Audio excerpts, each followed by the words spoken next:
Hello दोस्तों, पिछले video में हम लोगों ने 120 तक सीडीपी का क्वेश्चन कर लिया था। आज हम 121 से करने वाले हैं। तो अगर आप चैनल पर नए हैं तो चैनल को सब्सक्राइब कर लीजिए और बेल आइकन को ज़रूर दबा लीजिए। हो सके तो वीडियो को लाइक ज़रूर कर दीजिएगा। और हाँ, अगर आपने पहले वाला वीडियो नहीं देखा है तो 120 क्वेश्चन हो चुका है, वो वीडियो आप जाकर ज़रूर देख लीजिए। चलिए बढ़ते हैं क्वेश्चन की तरफ। क्वेश्चन है कि बच्चे केवल औपचारिक स्कूली शिक्षा द्वारा ही कौशल, मूल्य और रीतियाँ ग्रहण करते हैं। यह अभिकथन है और इसका कारण दिया है कि बच्चों का समाजीकरण एक सरल व रेखीय प्रक्रिया है। तो इसमें से सही विकल्प को चुनना है। तो क्या बच्चे केवल औपचारिक स्कूल शिक्षा द्वारा ही कौशल, मूल्य और रीतियाँ ग्रहण करते हैं? तो बिल्कुल गलत है। बच्चों का समाजीकरण एक सरल व रेखीय प्रक्रिया, बिल्कुल नहीं। बच्चों का समाजीकरण एक सरल और रेखीय प्रक्रिया नहीं है। तो इसका दोनों गलत है। तो सही आंसर इसका ऑप्शन नंबर डी हो जाएगा। ए और आर दोनों गलत है। बढ़ते अगले क्वेश्चन की तरफ।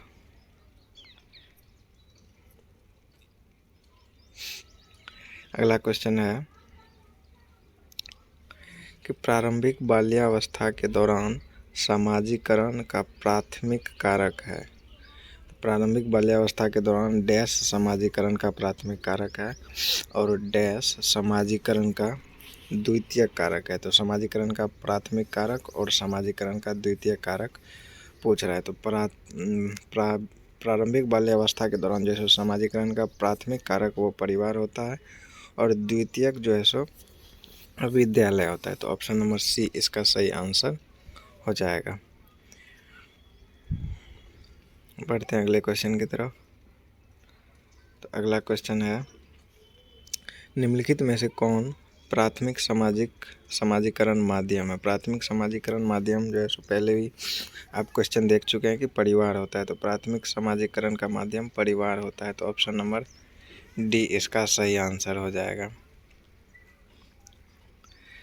अगला क्वेश्चन है, निम्नलिखित में से कौन सा समाजीकरण के गौण वाहक हो सकते हैं? समाजीकरण के गौण वाहक के रूप में कौन कौन से हो सकते हैं? तो वह विद्यालय और आस पड़ोस जो है सो हो जाएगा। तो ऑप्शन नंबर बी इसका सही आंसर है, विद्यालय और आस पड़ोस।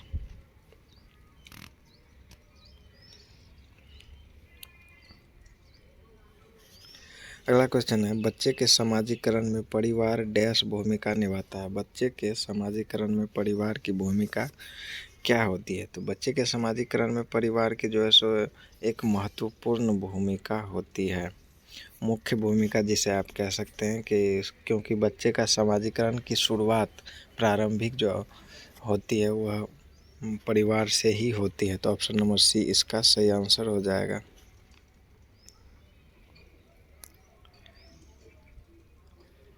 अगला क्वेश्चन है कि निम्नलिखित में से कौन सा समाजीकरण का एक प्रमुख कारक है? समाजीकरण का प्रमुख कारक कौन सा है?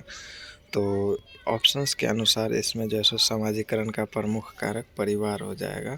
तो ऑप्शन नंबर ए इसका सही आंसर हो जाएगा।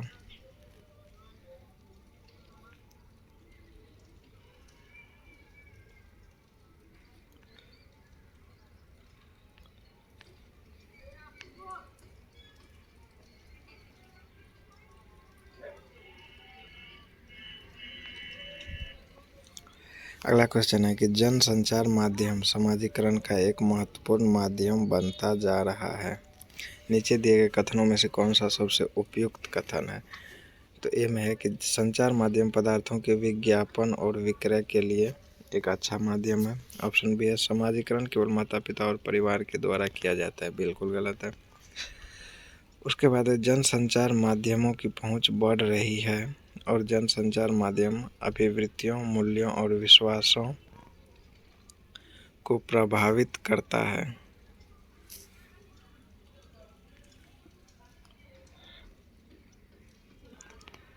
और ऑप्शन डी है कि बच्चे संचार माध्यमों के साथ प्रत्यक्ष रूप से अंतःक्रिया नहीं कर सकते हैं।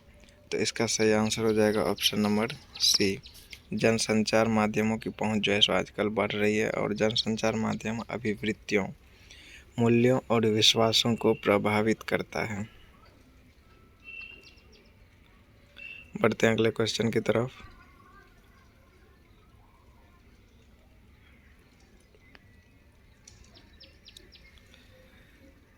अगला क्वेश्चन है कि निम्नलिखित में से कौन सा बच्चों के समाजीकरण के प्रगतिशील मॉडल के संदर्भ में सही नहीं है। तो ऑप्शन ए है कि समूह कार्य में सक्रिय सहभागिता तथा सामाजिक कौशलों का सीखना। ऑप्शन बी है बच्चे विद्यालय में बताई गई बातों को स्वीकार करते हैं चाहे उनकी सामाजिक पृष्ठभूमि कुछ भी हो। फिर अगला ऑप्शन है कक्षा में प्रजातंत्र के लिए स्थान होना चाहिए। ऑप्शन डी है समाजीकरण सामाजिक नियमों का अधिग्रहण है।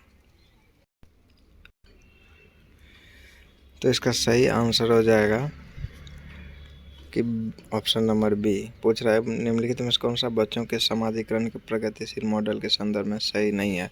तो बच्चे विद्यालय में बताई गई बातों को स्वीकार करते हैं चाहे उनकी सामाजिक पृष्ठभूमि कुछ भी हो। यह जो है सो सही नहीं है। तो ऑप्शन बी इसका सही आंसर हो जाएगा।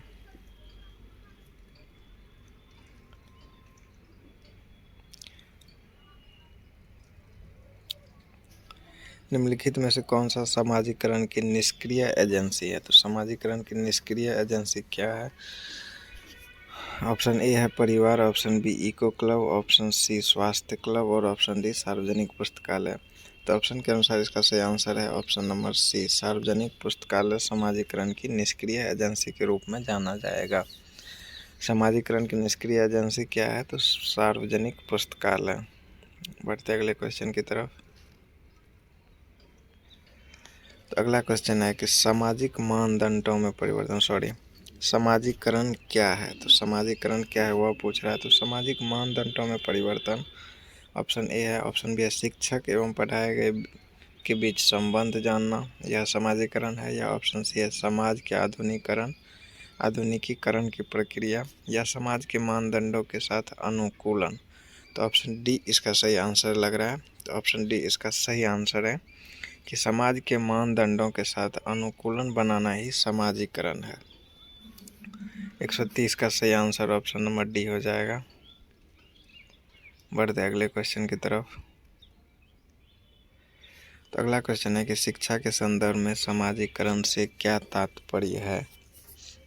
शिक्षा के संदर्भ में समाजीकरण से क्या तात्पर्य है। तो ऑप्शन ए है अपने सामाजिक मानदंड बनाना या फिर समाज में बड़ों का सम्मान करना। अगला ऑप्शन है ऑप्शन सी कि सामाजिक वातावरण में अनुकूल और समायोजन। यही सही लग रहा है। तो ऑप्शन सी इसका सही आंसर हो जाएगा। 131 का सही आंसर क्या है। तो option number C.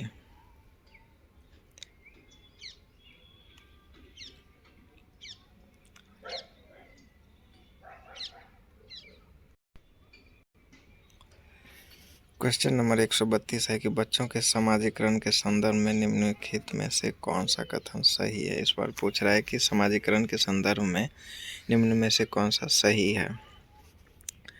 Option A है समकक्षी समाजीकरण के प्राथमिक कारक हैं और परिवार समाजीकरण का एक द्वितीयक कारक है, जो बिल्कुल गलत है। परिवार समाजीकरण का प्राथमिक कारक है।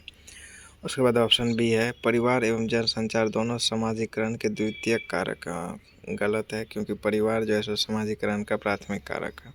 ऑप्शन सी है विद्यालय समाजीकरण का द्वितीयक कारक है और परिवार समाजीकरण का प्राथमिक कारक है। यही सही लग रहा है। तो ऑप्शन नंबर सी इसका सही आंसर है। ऑप्शन डी को भी देख लेते हैं। कह रहा है विद्यालय समाजीकरण का प्राथमिक कारक, जो कि गलत है। तो ऑप्शन सी इसका सही आंसर हो जाएगा।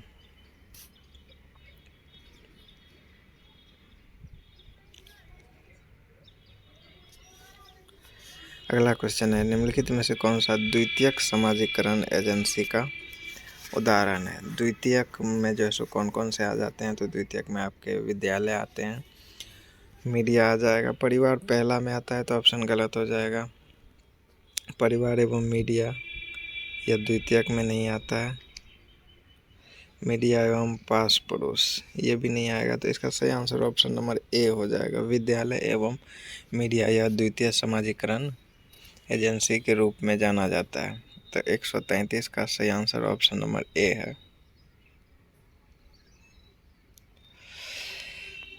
अगला जो है सो चैप्टर आ गया है पाइकेट, कोलबर्ग और वाइगोत्स्की। निर्माण और विवेचित संदर्श। क्वेश्चन नंबर है 134।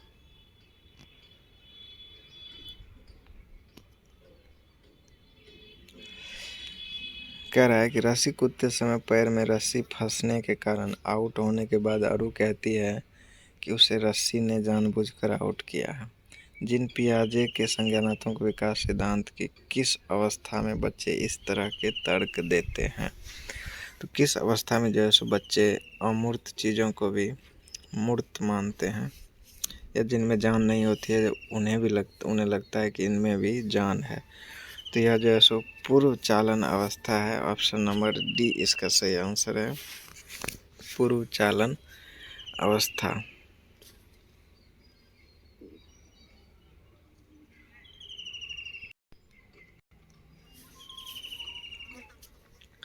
सीखने के सामाजिक संरचनावादी विचार इस बात की वकालत करते हैं कि शिक्षार्थी दूसरों से निष्क्रिय रूप से ज्ञान प्राप्त करते हैं।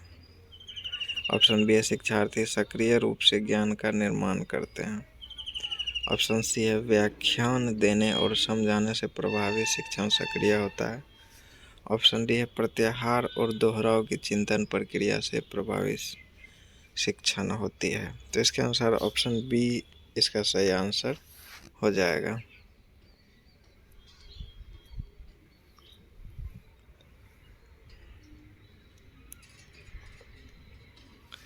बढ़ते अगले क्वेश्चन की तरफ। तो अगला क्वेश्चन है कि जीन पियाजे के संज्ञानात्मक विकास के सिद्धांत के अनुसार निम्नलिखित में से कौन सी क्षमता मूर्त संक्रियात्मक सोच को पूर्व संक्रियात्मक सोच से अलग करती है? पहला है इंद्रियों का समन्वय, दूसरा है विकेंद्रीकरण, तीसरा है परिकल्पित तार्किकता और चौथा है वस्तु स्थायित्व। तो जीन पियाजे के अनुसार यह ऑप्शन नंबर बी सही आंसर है कि विकेंद्रीकरण इसका सही आंसर हो जाएगा। जीन पियाजे के संज्ञानात्मक विकास के सिद्धांत के अनुसार विकेंद्रीकरण मूर्त संक्रियात्मक सोच को पूर्व संक्रियात्मक सोच से अलग करती है।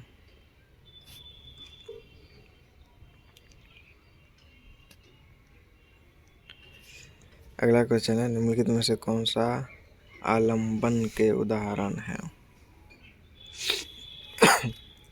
तो सबसे पहले देख लेते हैं कि आलंबन क्या होता है। जैसा कि आप यहाँ पर देख सकते हैं दिया हुआ है कि स्कैफोल्डिंग अर्थात आलंबन एक अनुदेशात्मक अभ्यास है जहाँ एक शिक्षक धीरे धीरे मार्गदर्शन और समर्थन को त्याग देता है, क्योंकि छात्र स्वयं सीखने और अधिक सक्षम होने के लिए अग्रसर हो रहे होते हैं। यह समर्थन सामग्री विभिन्न प्रक्रियाओं और सीखने की रणनीतियों के लिए हो सकता है। चलिए अब इसके आंसर को देखते हैं। तो इसका आंसर ऑप्शन नंबर सी दिया गया है, प्रश्न। निम्नलिखित में से कौन सा आलंबन के उदाहरण है? तो प्रश्न सी। इसके अनुसार ये सी ऑप्शन है। ए बी सी और डी यानी कि सभी जो है सो बोलकर सोचना, संकेत और इशारे, प्रश्न, आधा हल किया हुआ उदाहरण, ये सभी जो है सो आलंबन के उदाहरण हैं कि बच्चे जो है सो खुद से सीख रहे हैं, या जो है सो बोलकर जब सोच रहे होते हैं तब भी सीख रहे होते हैं, संकेत और इशारों से भी खुद से वो चिंतन कर रहे होते हैं। अगला क्वेश्चन है कि कोहेलबर्ग के नैतिक विकास सिद्धांत के अनुसार किस स्तर पर बच्चे आत्म केंद्रित होते हैं और किसी कार्य को करने में अपना ही लाभ देखते हैं? तो यह जैसे किस स्तर पर होता है? तो यह पहले स्तर के दूसरे चरण में होता है। कोहेलबर्ग के अनुसार यह पहले स्तर के दूसरे चरण में होता है। तो ऑप्शन बी इसका सही आंसर हो जाएगा। बढ़ते हैं अगले क्वेश्चन की तरफ। अगला क्वेश्चन है 139 नंबर क्वेश्चन। पहले अभिकथन पढ़ लेते हैं, फिर इसके ऑप्शंस की तरफ जाएंगे। तो अभिकथन है कि लॉरेंस कोहेलबर्ग के नैतिक विकास सिद्धांत में बच्चे कार्यों को उनके परिणाम के आधार पर अच्छा या बुरा समझने से इस समझ पर पहुंचते हैं कि नियम और कानून नम्य और बदले जा सकते हैं। और इसका कारण है कि लॉरेंस कोहेलबर्ग का तर्क है कि नैतिक विकास क्रमिक रूप से चरणों में होता है, जो कि सही है, और इसी का अभिकथन और कारण दोनों सही है, तो आंसर इसका ऑप्शन ए ही हो जाएगा कि ए और आर दोनों सही है और आर ए की सही व्याख्या करता है। बढ़ते हैं क्वेश्चन नंबर 140 की तरफ। 140 का क्वेश्चन कह रहा है, लेव वाइगोत्स्की प्रस्तावित करते हैं कि बच्चों में स्व नियमन के लिए महत्वपूर्ण है निजी वाक। ऑप्शन बी इसका सही आंसर दिया हुआ है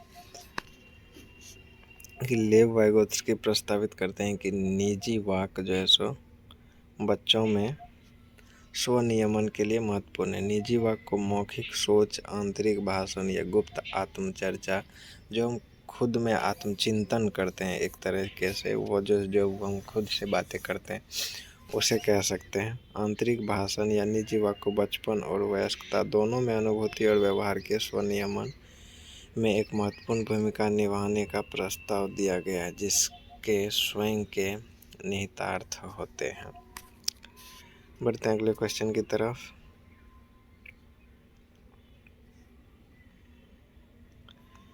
अगला क्वेश्चन है कि कैरल गिलिगन ने कोहेलबर्ग के नैतिक विकास के सिद्धांत की आलोचना की है। क्या कहकर आलोचना की है? तो इसका आंसर तो दिया हुआ है ऑप्शन सी, नारीवादी दृष्टिकोण से। कैरल गिलिगन ने कोहेलबर्ग के नैतिक विकास के सिद्धांत की आलोचना की है, वह नारीवादी दृष्टिकोण से जो है सो उसकी आलोचना की है।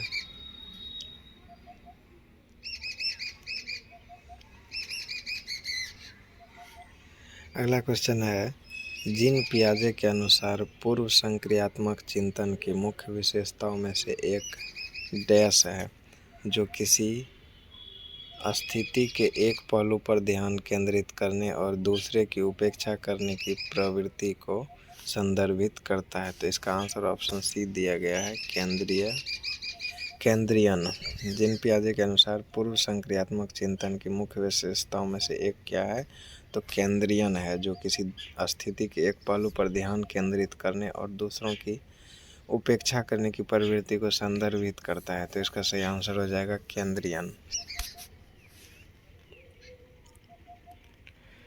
अगला क्वेश्चन है, लॉरेंस कोहेलबर्ग के नैतिक तर्क के किस स्तर पर बच्चे आमतौर पर मानते हैं कि लोगों को समाज की अपेक्षाओं पर खरा उतरना चाहिए और अच्छे तरीक़ों से व्यवहार करना चाहिए?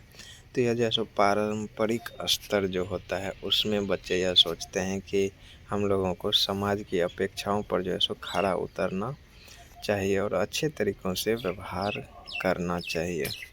ऑप्शन डी इसका सही आंसर हो जाएगा।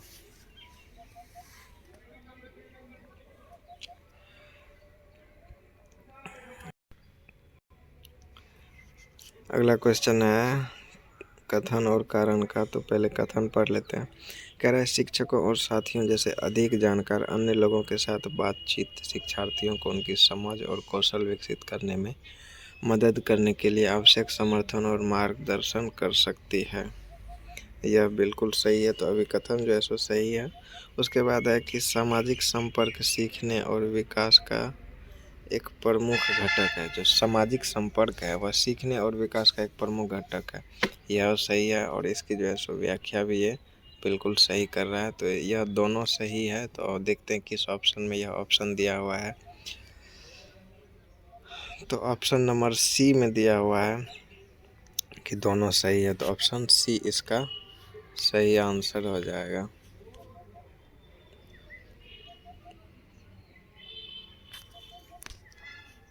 बढ़ते हैं अगले क्वेश्चन की तरफ।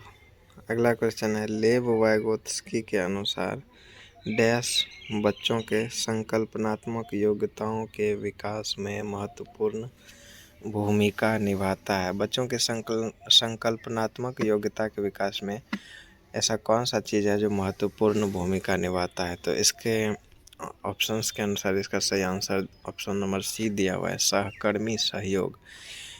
यानी कि हमारा जो सहकर्मी होता है वह उसके सहयोग बच्चों के संकल्पनात्मक योग्यता के विकास में महत्वपूर्ण भूमिका निभाता है। बढ़ते अगले क्वेश्चन की तरफ। तो अगला क्वेश्चन है,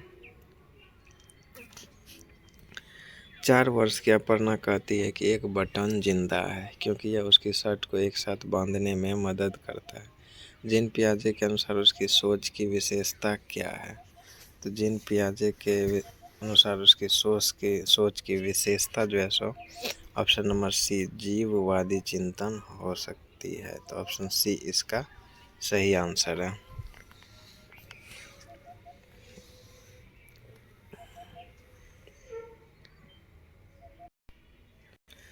अगला क्वेश्चन है, लेव वाइगोत्स्की के सिद्धांत के अनुसार आंतरिक वाक क्या है? तो बच्चों के लिए अपनी सोच को नियंत्रण करने का एक तरीका है आंतरिक वाक। बच्चों के लिए काल्पनिक दोस्त के साथ संप्रेषण करने का एक तरीका है, या संज्ञानात्मक अपरिपक्वता का प्रतीक है, या फिर ऑप्शन डी विकासात्मक देरी का संकेत है। तो इसका सही आंसर हो जाएगा ऑप्शन नंबर ए। बच्चों के लिए अपनी सोच को नियंत्रित करने का एक तरीका है आंतरिक वाक।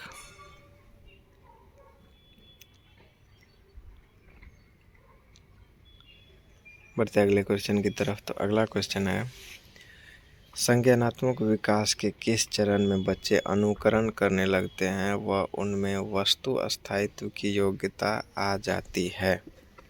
तो बच्चे अनुकरण करना किस चरण में सीखते हैं? तो ऑप्शन ए है इसका सही आंसर, संवेदी चालक। विकास के संवेदी चालक का जो चरण होता है उसमें बच्चे अनुकरण करने लगते हैं और उनमें वस्तु स्थायित्व की योग्यता आ जाती है। अगला क्वेश्चन है 149 नंबर क्वेश्चन कि जीन पियाजे के सिद्धांत के अनुसार वह बच्ची जो सूरज को सजीव मानती है क्योंकि वो रोशनी देता है, अपनी सोच में क्या दर्शाती है? तो जीववादी चिंतन दर्शाती है। तो ऑप्शन ए इसका सही आंसर हो जाएगा।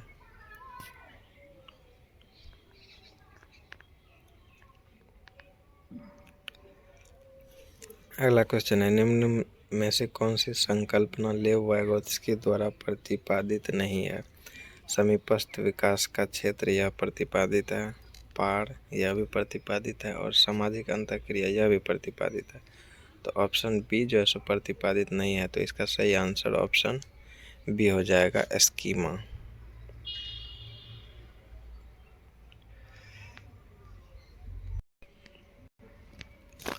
तो दोस्तों आज के लिए हम यहीं तक रखते हैं। आज हमने 30 क्वेश्चन किया।